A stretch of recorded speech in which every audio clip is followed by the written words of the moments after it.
Welcome to Varied Views, ladies and gentlemen. It's a great Thursday, and now I am Dele Ailes Ledwaba. Guys, today we live in an era where we're noticing the popularity of beauty clinics and how many individuals are turning to them for more than just that cosmetic procedure. Today, this beauty industry offers a range of innovative treatments that make achieving your desired skin more accessible and less stressful. So, whether you are seeking to reduce stubborn dark marks, to enhance your youthful look, or to eradicate those wrinkles, these beauty clinics help you achieve your aesthetic goals. Today, we speak to a black female who's not just heading a beauty clinic franchise called Placico, but she embodies it. This phenomenal woman is more than just that, but I'll allow for her to tell us more about herself. One, two, three, four.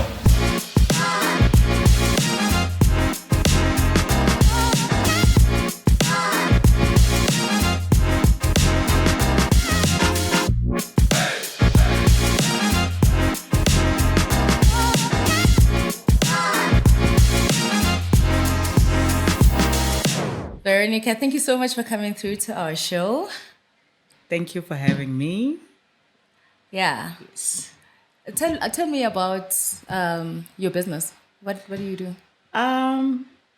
Professionally, I am a somatologist. Okay. I've got my qualifications in beauty therapy, vastly so because I cover a lot of the part of beauty therapy. So I specialize mostly with facial treatments. I analyze the skin and I treat the skin. We do our massages, different kind of massages. We do your waxing, which is hair removal. We do nails, we do lashes, we do makeovers, body treatments as well. So it covers quite a big part of beauty. But our core business is skin. Skin, yeah, Yes, okay, yeah. okay. The journey to it, how did it start? Did you start in corporate as a normal employee or? No, fortunate for me, when I finished matric, I was clear about what I wanted to do. Oh, okay. Though I had a bit of a problem with my dad. My dad wanted me to go to medicine, mainly because of my results in high school. But my sister-in-law, Nana, was more my mentor. So she allowed me to helped me to become what I wanted to be, which was doing beauty therapy because I always wanted to make people feel good. I've been somebody who always likes to look good all the time. So, and I always feel when I've done, when I did somebody's facial massage, And they're or feeling while like feel they're good, feeling it actually is relaxed, more like therapy sleepy. to me. Yeah, so it makes me feel good. So Yeah. I chose that path. And fortunate enough, my brother, Muchuchu, and Nana paid for my fees. And I became a beauty therapist, worked for a few companies. Then I joined Placico, which Placico I've been with them for over 20 years now. So with Placico, you are a franchisee.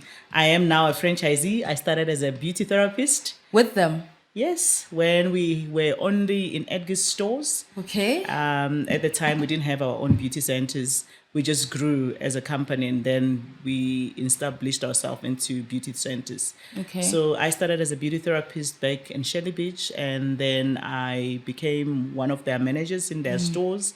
I managed, I think, the one that I own now, it's the third store that I managed. So I managed the stores. This one in particular that I own now, I was just a manager. But because I treated it as my own, when the owners wanted to sell, they sold it to me. Then I became the owner, yes. What were some of the requirements in that process? I mean, for you to be able to be part of the franchise, what was required from you? I think it's more about being able to afford it first and foremost. Your passion for the industry itself. For me, I think my ex-bosses, Karina and her husband, actually saw how passionate I was about my job and the business side of things. Because when I arrived and took over the management part, the business was doing okay, but I changed that into greatness. So they liked that. They liked how much I actually was committed to the place because I actually treated it as It mine. was your own. So when they actually wanted to sell, they even said that there's nobody who's deserving to have it more than I. Well, So feel a discounting on it list. you With in all business, that passion. in business, they're also business people. So I'm sure they were looking, also on that part for them to gain something out of their investment. So the main thing is that they gave me an opportunity to be able to be an owner, 100%. and I've been an owner since 2010. Yes, I mean, it's been a while. It's been Yeah, so so it's the capital that you need to put in, and just the fact that you've been working for them. I guess for you, maybe the process. anyone can become a franchisee for Plasticol as long as you are able to afford it and you have the passion for the industry, because they actually take you through training if you are not qualified or have no knowledge about it. And you also still have to comply with their requirements and their standards and With everything. franchisee, yes, you So do. how are you finding that for you? Do you find it good as a control? Are you finding it limiting? It has its pros and cons. I just find that because I've been in the industry a long time and I'm somebody who likes challenges all the time, and I want to have new things and learn more things, give more to my clients. It does limit you to a certain extent where you want to do something and you find that the franchisor itself wants their brand to be a certain way, and they don't just go with just anything that one just think of. So yeah, but they're quite open-minded with a lot of things. It's just that there's just certain things that you That you can't can't do. yeah. It's not like it's when it's your own brand or own salon where you can just say, hey, today, I just want to bring in this aesthetic treatment, or I just want to do this and that. Yeah. You can't just decide on that. So, yeah. So speaking about the brand, like Plasticol is like a brand, right? Are you finding that it actually made your job a lot easier because it's an existing brand, a known brand, like as opposed to if you had just started your own company and having to build the brand for on your own? I think they did because they have quite a good reputation in the industry. They do their research as well in terms of No, I mean for you. for me. Yes. For me, yes, it did because it's a big brand. And when you associate yourself with a reputable brand that is well known, it actually puts you in the same level in a way. So it did. It actually made me to build the clientele that I have because people want to go to a place where they trust the brand, where they know that they're safe in a certain Yeah, space. So yeah. you don't want to go to a place where there's no accountability about your face. Yeah, I mean, yeah. your face is your windscreen. So if anything goes wrong, you want somebody accountable for that. So yeah. Yeah, 100%. I hear you. And what are some of the challenges that you're facing? The economy itself, because after COVID, a lot of people lost work, and they had to cut down. And with beauty, it's more something that people call an option that they can actually cut off. It's like a luxury. Yes, it's like a luxury for certain people. So it did cause us a bit of, will I say, slowing down in the business. It was not as busy and thriving as it was. But when you have the passion for what you do, I think that keeps you on. And I think my faith in God works a lot for me than anything. Yeah. So yeah, It's because keeping you I going. just am a very positive person. And that helps me because I don't just conclude on a situation by what I see in the physical, but I also think that tomorrow is going to be better, and I believe in that all the time. So that helps me a lot. Yeah. I love that. That. So tell me, how's the competition in this market? Like, is it Competition is tough. There's a lot of salons that mushroomed. I think as well, there hasn't been much of, will I say, order, if I should put it properly, in terms of how the industry itself controls, the salons, because there's been people who just go for a few weeks training. And then they come and compare yourself who have gone and got your BTech in somatology, or you've done 3 years, 2 years. Somebody comes in, they've done 6 weeks, and they say, I'm a therapist. and they want to be in the same level as you. And they can just open their salon, back room, garage, somewhere where they make their prices much more cheaper than you who are in the mall. And that becomes a challenging, challenge. yeah, it becomes, in terms of but doing also it. I feel that if you are giving worthy treatment or good, service to your clients, it makes a huge difference because the clients comes back. I mean, I've got clients that comes all the way from Vaal. I mean, I'm in Midrand, all the way from Pretoria, all the way from Johannesburg. Because they enjoy. In places that I've worked, I mean, I've got still clients that still, when they come from Shelly Beach, when they're around Gauteng, they say, "Hey V, I'm here. Can I come for that?" Nice, that's nice. In Cape Town as well, when they come through, they always reach out. That shows me that You're doing a I've done good job. something good. You're So, doing yeah. something Yeah. right. And tell me about the placement of currently. I don't know if you mind if I can mention where your is Yeah, positioned. that's fine. So you are go. I'm in Cultural Cus- Lifestyle Center, yes. Yes. in Midrand. That position there.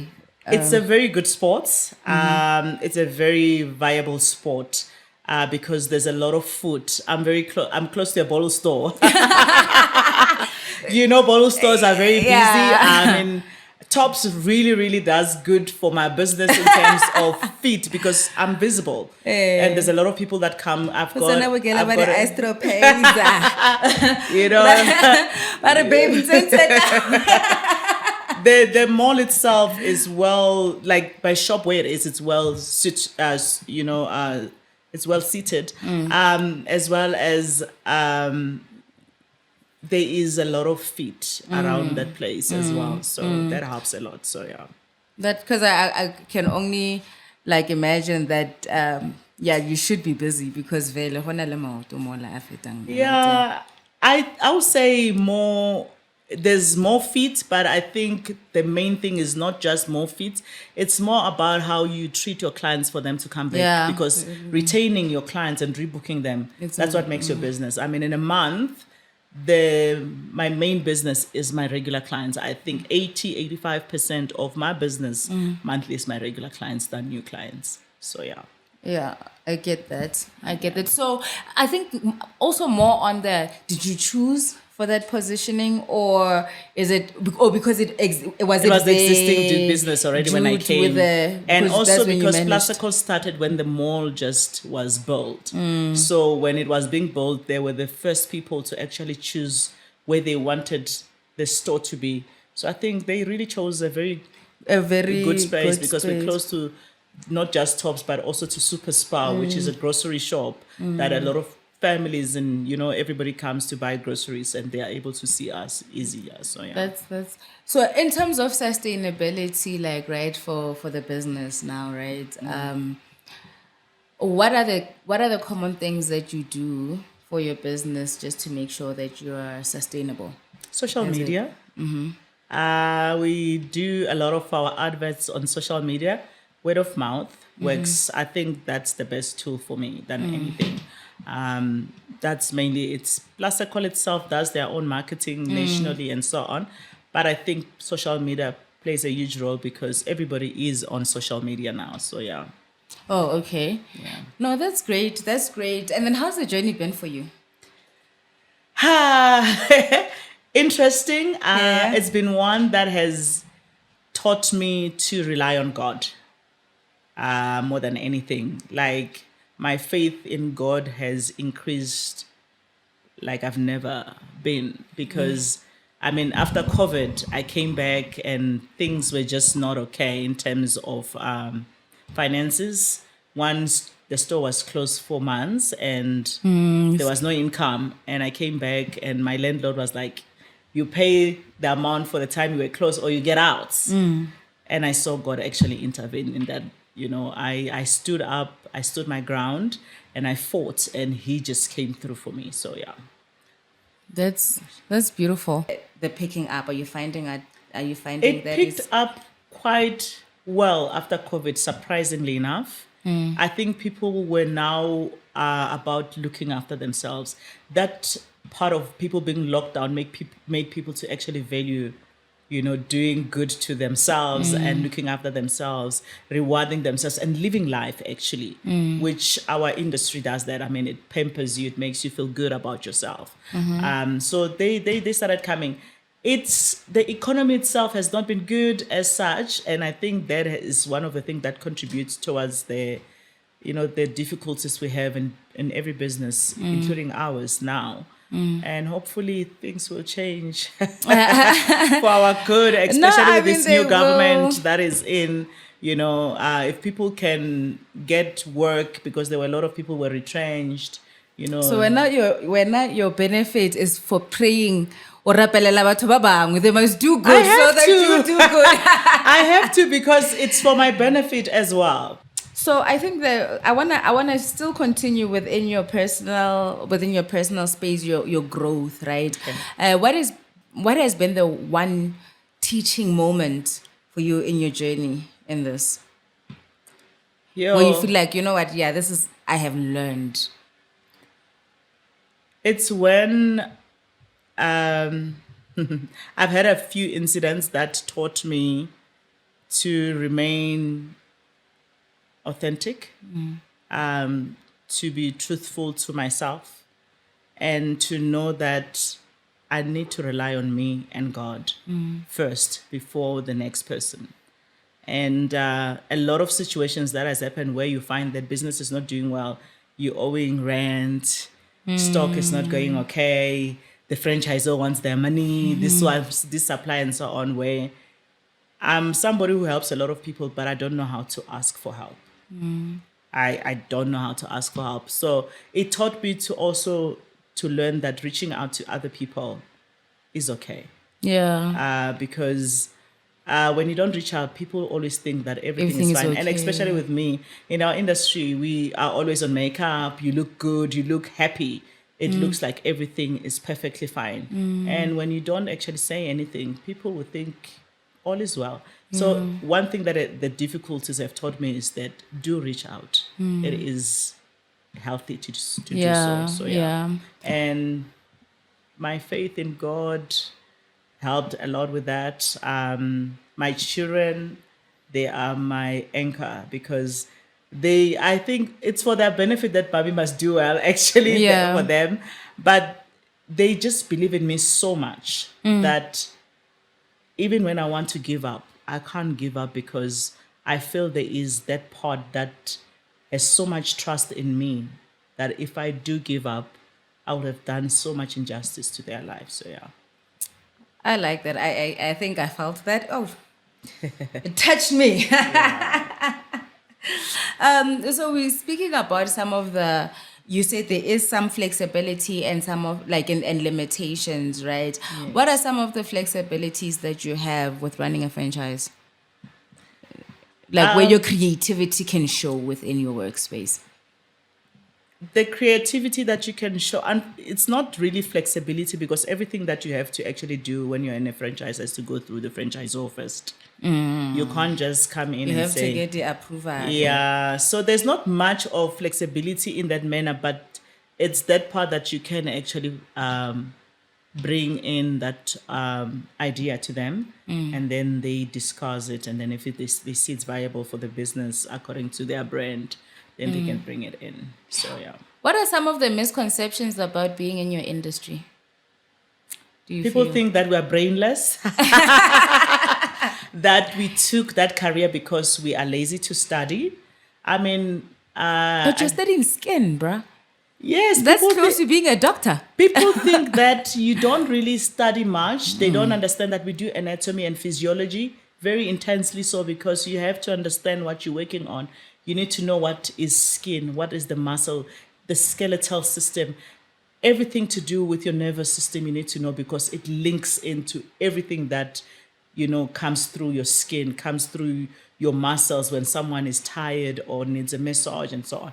So people always, I remember my dad himself thought, you're doing beauty therapy, you are an A student and you decide to go and do such a lazy career. And I'm like, what are you talking about? Yeah. And he saw my anatomy and physiology books and he's like, what are you doing with second year medicine books? I'm like, it's part of my studies. And it's like, oh, so you guys actually study. So, and also people think that when you are in that industry, your morals are not okay because they think it's more about just the beauty part. Why would okay? We don't Because know guys why they comes think in that. sometimes Oh, and think that that's the space for them to be naughty. And that is not a space because we're professional people. yeah. And I think there's more to do with not education about those spaces. They just assume that it's the same as brothels or whatever the case is, and it's not, because I didn't study 3.5 years to become that. Yeah. Yeah. And do you not find it like offensive when they say that? It is, but you don't take it personal. You just have to stand your ground, and I'm physically very fit. So True. if one wants to take a chance with me, What was that, Miguel? they have to really, really be sure about their strength. But also our security is very good around the area there. And we look out for each other as the girls, that if anything, and if we see that a guy is suspicious, we'll tell that person we are fully booked. Sure. Yeah. And within the plaza call itself, we red flag a person because they do circulate. So we'll just red flag that person. The moment they walk in, when we type that person's name, it red flags that trouble. Yeah. So I just want to ask, out of curiosity, right? So you, in being a franchisee, Yes. do you and having the fact that, you know, like you're saying, everything that you do, you have to like get approval, obviously, from the franchisor. Do you feel more an entrepreneur or more an employee? I feel more an entrepreneur, especially because with me, I've been on Plaza Call Committee, which is the committee that decides mostly on the branding of treatments, of the products, of what we want to bring in. I was in that committee for about 4 years. That I contributed a lot with treatments, new treatments that we brought in, especially with my background as a beauty therapist, because I'm not just an owner who decided, okay, I'm buying because I've got money. I've got knowledge about the industry itself and I love what I do. So I'm not the same as somebody who's sitting in the office and say, oh, I think let's increase our revenue by putting this. I understand the client that comes in, understand the needs of a client, understand what the industry trends are and all that. So I played a lot of that role. But I came out of the committee because I needed to also give others a chance to express, their views and their plans about their businesses as well, so that also I can learn from others, because you can't be right all the time. You Yeah, can't be the that's only one true. who contributes to what should be done. You need to give others a chance to do that. No, that's true. No, speaking about industry trends, like knowing knowing what industry trends you are currently in, how do you go about conducting that analysis? Like, for you to be able to for sure say these are the trends in the industry. We've been mostly the leading in the part of the technology. A lot has changed so far. There's been a lot of new technologies that have come. I am somebody who does a lot of research concerning skin, concerning new technologies that comes, concerning new ingredients that are being used in different products. That's how I get to understand where we are in terms of trends, if we are relevant still, if we are not in the spaces of being called the trendsetters. So I do a lot of my own research, and that comes because I love to see a good looking skin. And I always share my findings with my fellow colleagues from the franchise part, from the people that I studied with, people that I work with, that I've known through the industry and all that. So yeah. And So I just mean also in terms of, and that's cool, ne? But I think I'm more even expanding it to your like the business performance, if you will, right? people are very aware of things today. You can't just fool people into believing that that is what is happening. People read these days. Social media also plays a big role in showing people what is happening and what is not happening. So when they come into the salon, they also want to see if you understand what is ahead or not. So yeah, the trends have changed a lot. But I think for me, I think we're still very relevant in the industry because we always pursue to be better, to be the leading in the industry. And trend-wise, I think we are still very relevant. You're still very relevant. We're still No, very that's relevant. cool. We have a very big part to improve, but I think we're still relevant. Okay. Because I think the moment you stop innovating, if there's no innovation in your space or in your career, in every part of life, then I'll say you're dead because you need to innovate every time. You need to pick up. You need to always look for better. Then that is what makes you actually to grow and to be a better competitor to the other. Yeah. So, what kind of personality do you think it takes, like, for you to be able to survive your industry? You need to be somebody who doesn't take things personally. It's business, especially in our industry, because people come in not being okay, but how you treat them changes that whole mood. You need to be passionate about what you do, because when you have passion of what you do and the love for the people, it changes also how you look at your customer coming through. The personality that you need to have is more friendly, caring, because you become not just a beauty therapist, but a therapist. People, when they're lying there, they're relaxed. They start talking about their difficulties. For me, it helps because I'm a pastor as well. I've done my international degree in ministry. And I've done a lot of training in counseling. So I'm able to at least help and be able to figure out, okay, this is where this one doesn't need me to recommend a product. This one needs me to recommend, to listen, to say comforting words, to recommend if the person can go for counseling and so on. Because, people are going through the most. But one thing I love about our industry is that we get exposed to that, but it just puts you in a place where you realize your role is more than just a cleansing of a facial and all that. So Because you're not necessarily sitting there throwing that 1 hour hot stone and you're not talking. Do you get that? You do get those. I'm talkative. A lot of my clients knows me as somebody who talks, but I gauge as well because people are different.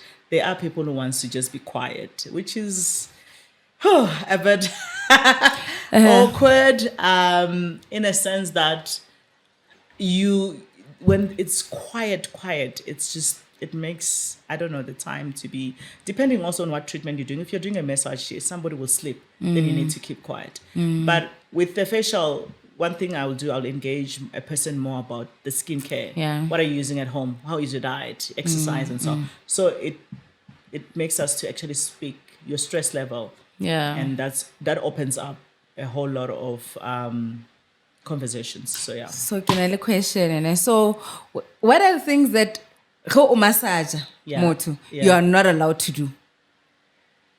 You're not allowed to feel anything besides doing the therapy, because that is a professional therapy.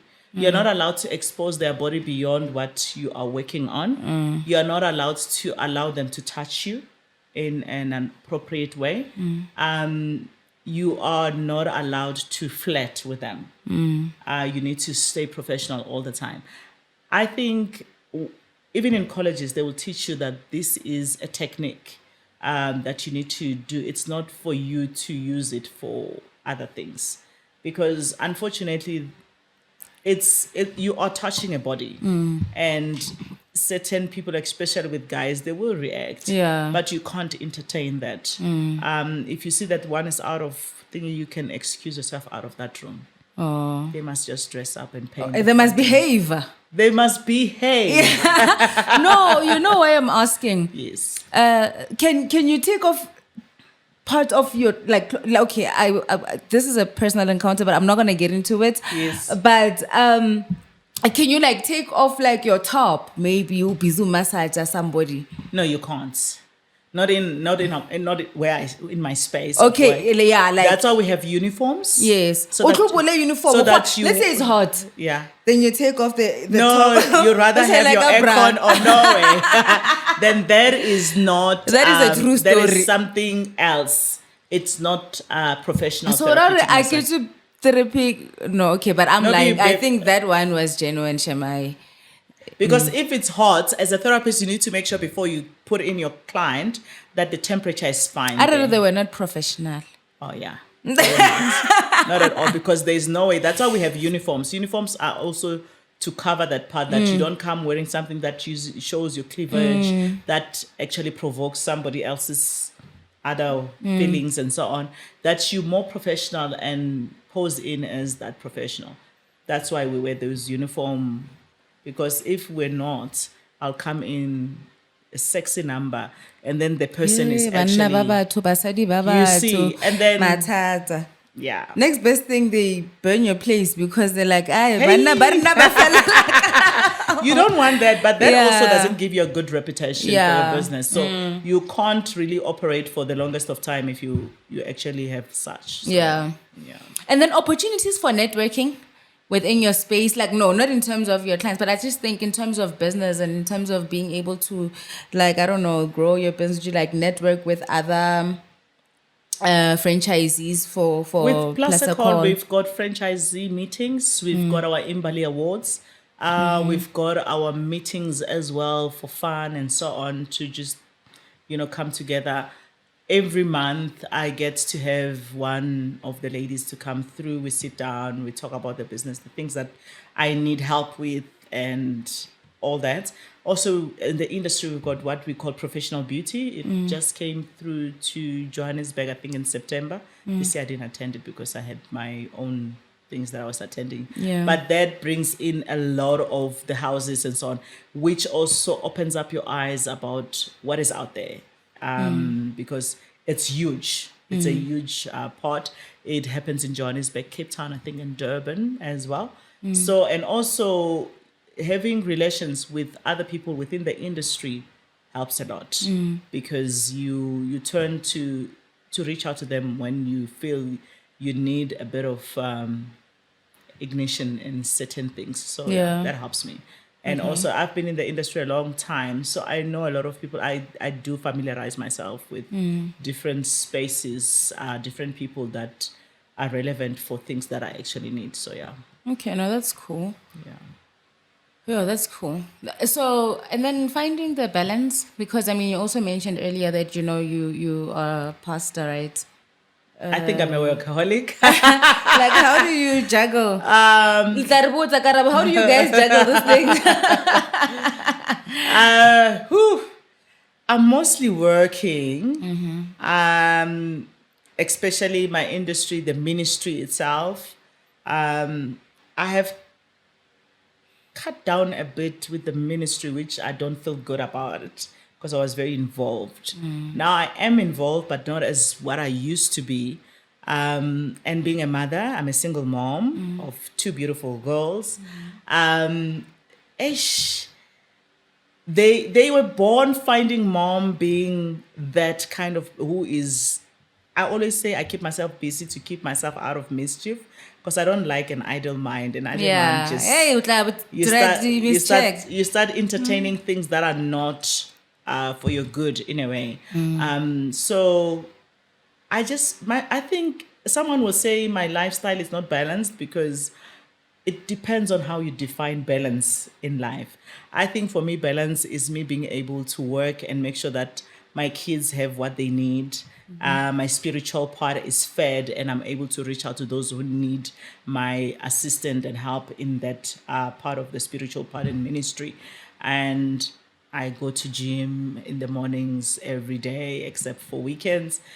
I look after myself. I get to make sure that even with the family space, because I come from a huge family, I come from royalty. So I do participate in all the activities of the family.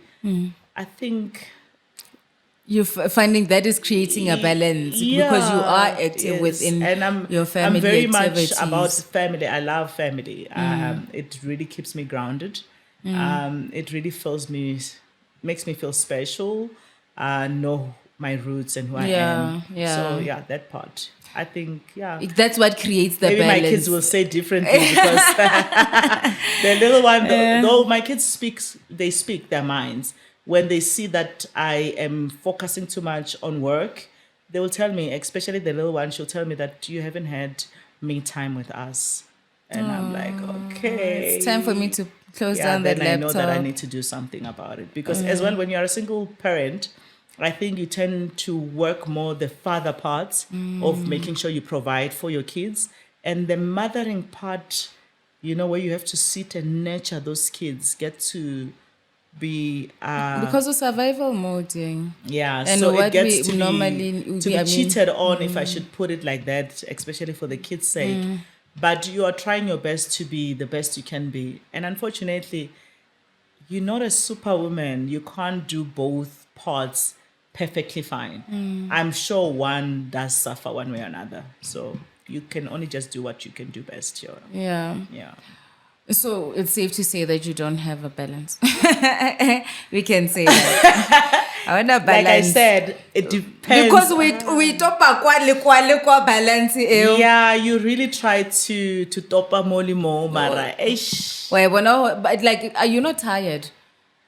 I'm a very energetic person. I do get tired, but I do spoil myself.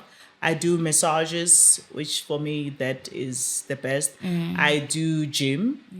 Gym helps me for my physical, tiredness and mental part of things. It does a lot for my mental part, especially because I'm in the counseling space where you get to absorb people's stuff.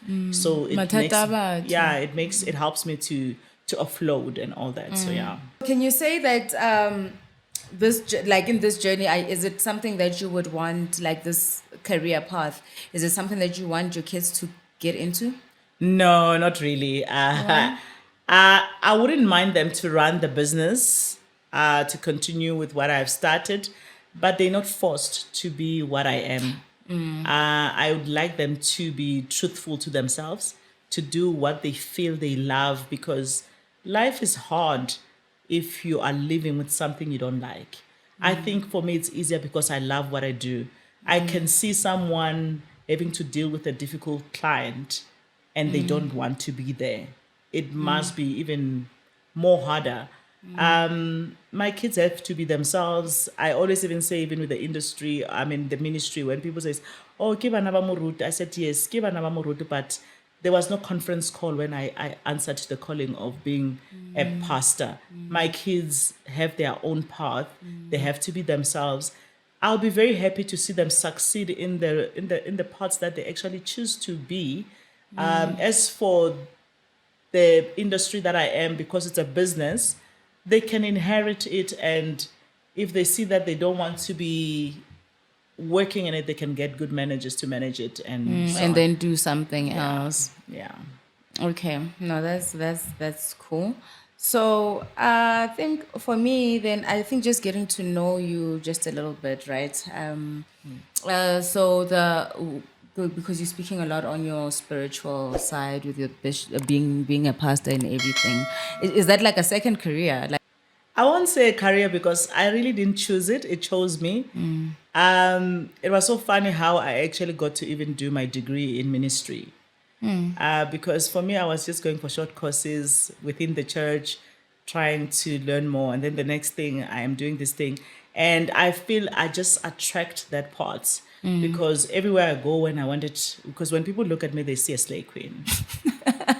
Because of my appearance, they always say like, what is it about your appearance? Are you sure she is a pastor? I love my blonde hair. I love looking good, my makeup, dressing, well. I'm not naked, but I look, would I say, elegantly sexy? If I should put it like that. Yes. And certain people tend to, would I say, have a certain look about how a woman of God should look like.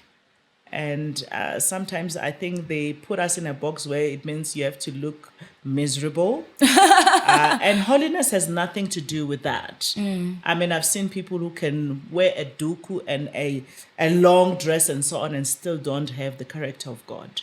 So, yes, ministry is also part of the hats that I wear.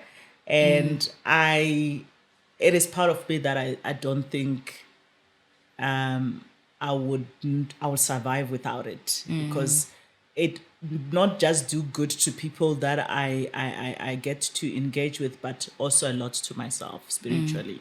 So yeah, you say it's also, though it doesn't pay me anything, but it pays me more than what the value of money is, if I should put it like that. So yes, it is. It definitely is. Okay, so can you say that it's providing, what value is it adding for you? Because I'm just thinking, if you like right now you're an entrepreneur, so you've got a lot of challenges and performances, like you're saying, come time you have to pay your franchisers, so it's a very stressful environment. Are you finding that this side is actually creating a balance in terms Mentally of does a lot. You know, when your spiritual part is healthy, if I should put it like that, it affects your physical part as well. It affects your mindset. It affects how you deal with problems or challenges. When I face challenges, I don't think I actually go about them the same way as somebody who doesn't understand who God is in their life. Because for me, God is the provider, is who has brought me to where I am, who has made that business to be what it is. So the spiritual part of it gives me the strength and the courage that I need to push that part of the business.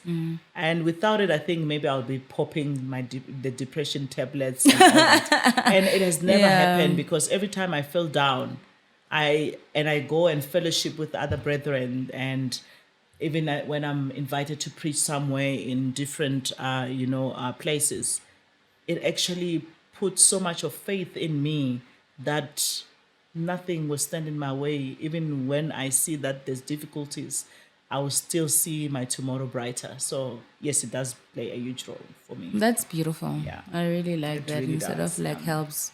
So you always keep going. Because certain benefits is not monetary. And I think when we look at benefits as material things, that's where we miss it. Because I think that's where people actually even lose good relationships, because you look at a relationship, about what you actually will get in terms of monetary value or material stuff. And you forget that there's certain things that money cannot buy.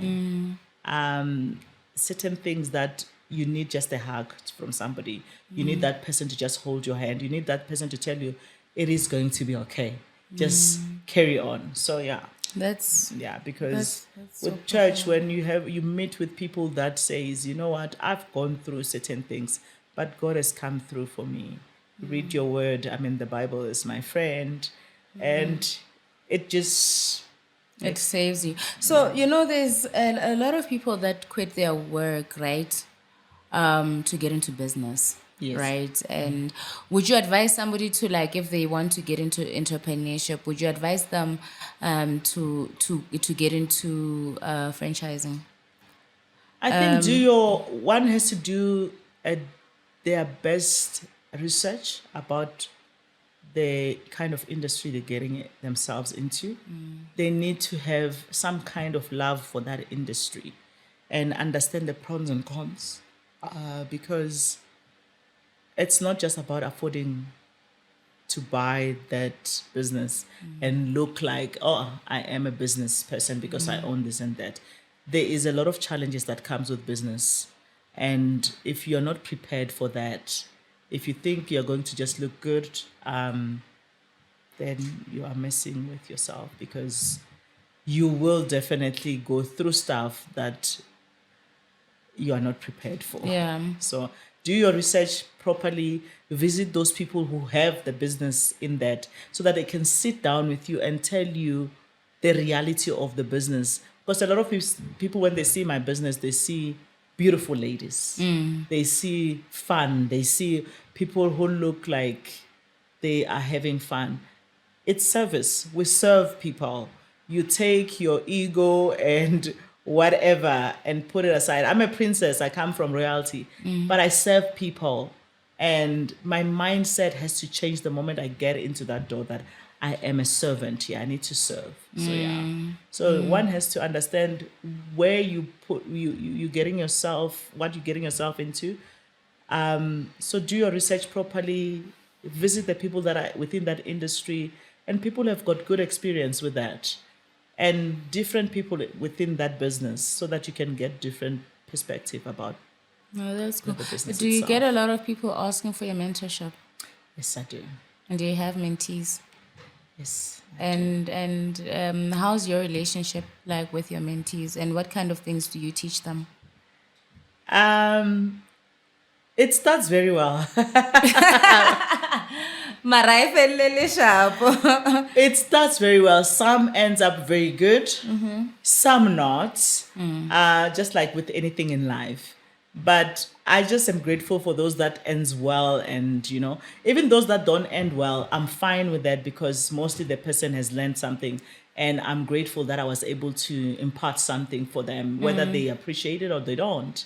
I just love the part that I was part and parcel of making sure that somebody gets to improve their lives, gets to grow, gets to get what they wanted, regardless of what the end is. Do you have formal sessions with them, or is it just like on the go? There are Not those that I formal. have formal sessions, some on the go, some comes and work with me in the clinic. Especially those who wants to start a business, I sit with them. I mean, yesterday I had one of my other friends who I was also helping out. They want to start something similar to what I'm doing. And I'm still going to be in the journey with them until everything is Veronica, so operating. your competitor. This thing. She's not within my area, and I think I understand my strengths. And also, we must not look at other people's starting things that within our industry as competitors as such, or threats, if I should put it like that. Hey, the threat, because whenever I enter like a mobile for profit, we share a profit. I think the bread is enough for all of us, okay. as long as we respect each other, and we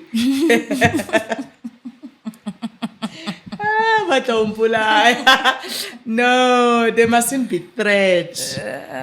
Especially if they're not really saying that they're putting their place And close to you. opposite your space. Yeah, I get why not the pie is big. You know, No, when it's like that, then they are not wanting to be business people. They are your enemies. So yeah, but when people want help, be open to help them, because that's how we grow. And you never know, that same person might be the person that actually lifts you one of the days. Yeah. Because what we actually put on the ground is the seed. There's that time and there's harvest time. So we need to understand that part. How long did it take before you started breaking even, if you don't mind me asking? About 3-4 years. Yeah. And then every year you were hoping that it was the year.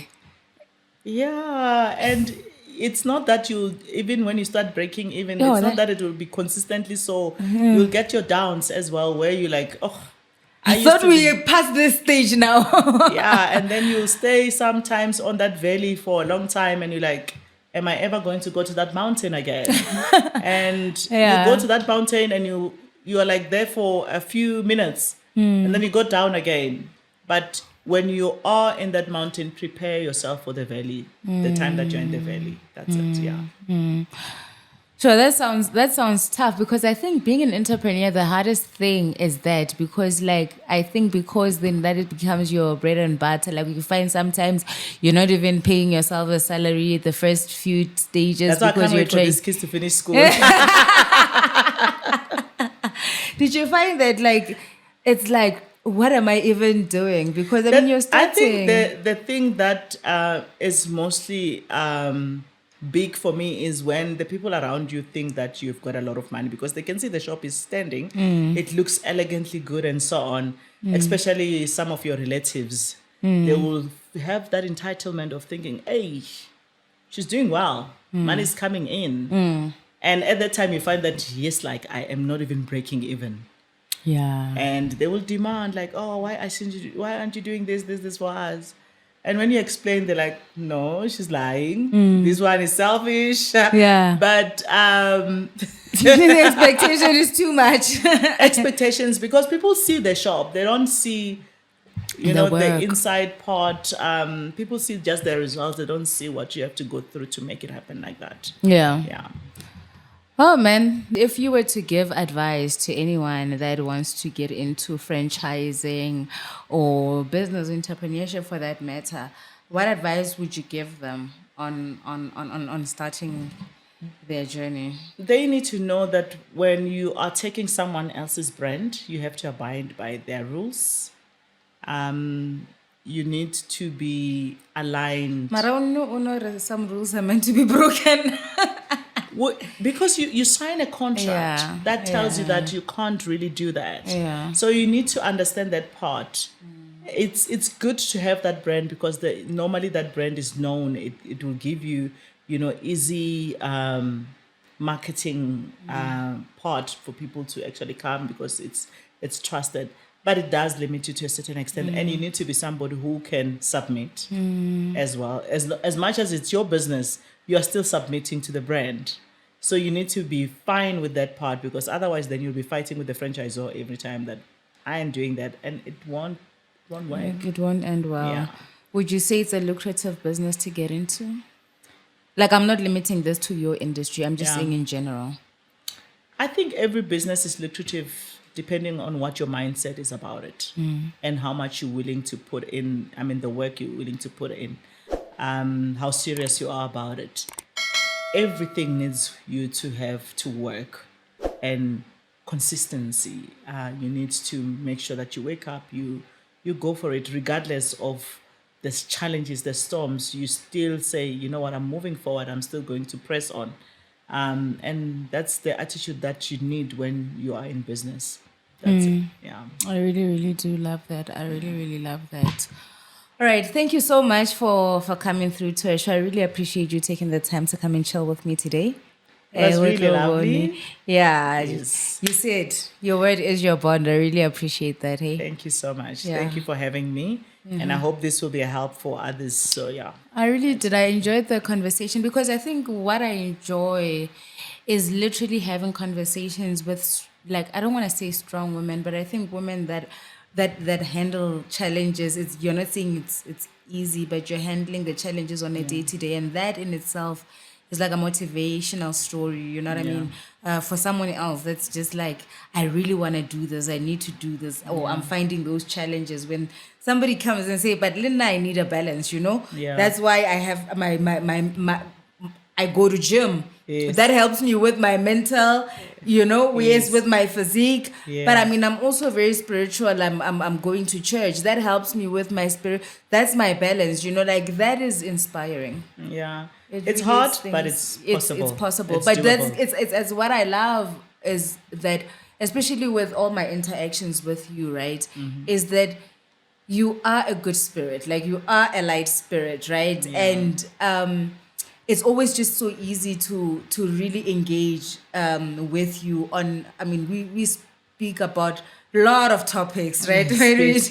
We do. And I think it's always inspiring to see someone who also goes through the challenges, Yes. but gracefully dealing with their challenges. When they say somebody deals with problems, you deal with your problems gracefully. Yeah. There's so much grace. And I think for me, I'm learning that from you. Like, it's just like, I don't want to beat the But wall we the all whole have time. problems. I think also one has to, people always will say, oh, is it that you don't have problems? I am very selective about where I share my problems. Yeah. And depending on what problems are. There are people that I trust with certain things. There are people that I say, okay, this one is a person that I can laugh with. They enjoy seeing me being happy. but I don't think they can handle certain things about me. Yeah. So that also, you need to know who you speak to about your things. It's not everybody you can, cry to. Don't show everyone your tears. Like Yeah. you meet everyone. Oh, I'm in trouble. Oh, and Yeah, so don't let the devil not even somebody- understand so that. like, Yeah. don't look like your problems. You must Hey, never be look caught like that. Yeah, No, yeah, not at I all. get that. No, I want you to know that, like, for me, it's very inspiring. I can never dream of owning a franchise. Never ever in my wildest It's very dream. possible. Hey, nna ke rate mathata. Ke rate mathata. Ke rate responsibility. Mathata is part of life. Yeah, ho na le mathata a mangwe a ke nyake. I can nyake the responsibilities tse dingwe mo life. Safe is not life. I can tell you that. Yeah, well, thank you so much for coming through, man. I really appreciate it. I had a good time. All right, no problem. Thank you so much. Thank you. Thank you for tuning in to this insightful conversation with Veronica Nxumalo, franchisee for Plasico. I hope you enjoyed hearing her journey and the valuable lessons she shared about her journey in entrepreneurship and franchising. If you found this episode inspiring, don't forget to subscribe, leave a review, and share it. Until next time, stay curious and keep exploring new perspectives. 1, 2,